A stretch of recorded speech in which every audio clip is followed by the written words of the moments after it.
Hi friends, எல்லாருக்கும் வணக்கம். இன்றைக்கி நம்ம வீட்டில் பிரேக்ஃபாஸ்ட் அண்ட் லஞ்சுக்கு என்ன செஞ்சுருக்கோன்னு பார்க்கலாம் வாங்க. பிரேக்ஃபாஸ்ட்டுக்கு இன்றைக்கி நட்ஸ் ஸ்மூத்தி, எல்லா சீட்ஸ் அண்ட் நட்ஸ் போட்டு கொஞ்சம் தேன் ஊற்றி இன்றைக்கி அரைச்சிருக்கேன். ரொம்ப டேஸ்ட்டாக இருக்கும். தேன் ஊற்றி அரைக்கலைன்னா பிளெண்டாக இருக்கும். ப்ரோட்டீன் பவுடர் நான் கொஞ்சம் ஆட் பண்ணியிருக்கேன். பிளான்ட் பேஸ்ட் ப்ரோட்டீனுங்கிறதுனால சப்பந்தான் இருக்கும். தேன் ஊற்றினா ரொம்ப டேஸ்ட்டாக இருக்கும். தேன் ஊற்றி இன்றைக்கி அரைச்சிருக்கேன்.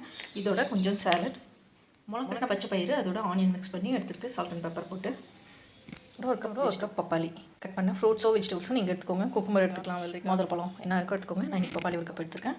இதுதான் நம்ம வீட்டில் இன்றைக்கி பிரேக்ஃபாஸ்ட். இந்த மாதிரி சாப்பிடும்போதே நல்ல ஃபில்லிங்காகவும் இருக்கும், டேஸ்ட்டாகவும் இருக்கும், ஹெல்த்தியாகவும் இருக்கும். சேம் டைம் ஆக்சுவலி எல்லா நியூட்ரிஷனும் கிடைக்கிற மாதிரி இருக்கும். கண்டிப்பாக இந்த மாதிரி ஒரு பிரேக்ஃபாஸ்ட் ட்ரை பண்ணி பாருங்கள். மதியானம் வரைக்கும் ஃபில்லிங்காக இருக்கும். இதில் ப்ரோட்டீன் பவுடரும் சேர்த்துருக்கோம், நட்ஸ் எல்லாமே சேர்த்துருக்கோம். இதெல்லாம் ப்ரோட்டீன் ரிச்சாக இருக்கும். அதனால் நியூட்ரிஷனும் நல்லா எல்லாமே கிடைக்கும். முளைக்கட்டின பச்சை பயிர்லேருந்து தேவையான ப்ரோட்டீன்ஸ், விட்டமின்ஸ் அண்ட் மினரல்ஸ் எல்லாம் கிடைக்கும். பப்பாளியிலேருந்து ஃபைபர் கிடைக்கும். நம்மளுக்கு ஒரு கப் வெஜிடபிள்ஸோ ஃப்ரூட்ஸோ நான் சாப்பிடும்போது அதிலேருந்து நல்ல ஃபைபர் கிடைக்கும். அதுலேருந்தும் தேவையான விட்டமின்ஸ் அண்ட் மினரல்ஸ் எல்லாம் நம்மளுக்கு கிடைக்கும். இந்த மாதிரி ஒரு காம்போவில் பிரேக்ஃபாஸ்ட் நீங்கள் எடுத்து பாருங்கள். ரொம்ப ஃபில்லிங்காகவும் டேஸ்ட்டாகவும் ஹெல்த்தியாகவும் இருக்கும். லஞ்சுக்கு இன்றைக்கி தக்காளி சாதம், இதோட வாழைக்காய் பொரியல், மஞ்சள் பூசணிக்காய் பொரியல், சாலட் கொஞ்சம், முளைக்கட்டின பச்சை பயிறு, அதோட ஆனியன் கொஞ்சம் சேர்த்துருக்கேன், சால்ட் அண்ட் பெப்பர் போட்டுருக்கு, வாழைப்பழமும் தயிரும் எடுத்துருக்கேன். இந்த தக்காளி சாதத்தில் தயிர் ஊற்றி சாப்பிட்டிங்கன்னா ரொம்ப நல்லாயிருக்கும். தயிர் வேண்டாம்னா நீங்கள் இது மோராக கூட கரைச்சி சாப்பிட்டுக்கலாம். இதான் இன்றைக்கி நம்ம வீட்டில் லஞ்சுக்கு. இதில் ரைஸோட குவான்டிட்டி நம்ம வேணும்னா கம்மி பண்ணிவிட்டு ஆம்லேட் அந்த மாதிரி சேர்த்து நம்ம எடுத்துக்கலாம். ப்ரோட்டீன் ரிச்சாக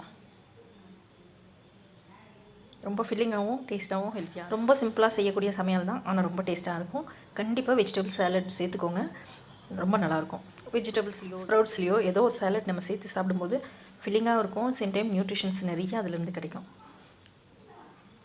முளைக்கட்டின பச்சை பயிறு, வெந்தயம், சுண்டல் இந்த மாதிரி எது வேணால் நீங்கள் முளைக்கட்டி வச்சு கொஞ்சம் ஒரு கைப்பிடி அளவுக்கு நீங்கள் எடுத்தீங்கன்னா போதும்.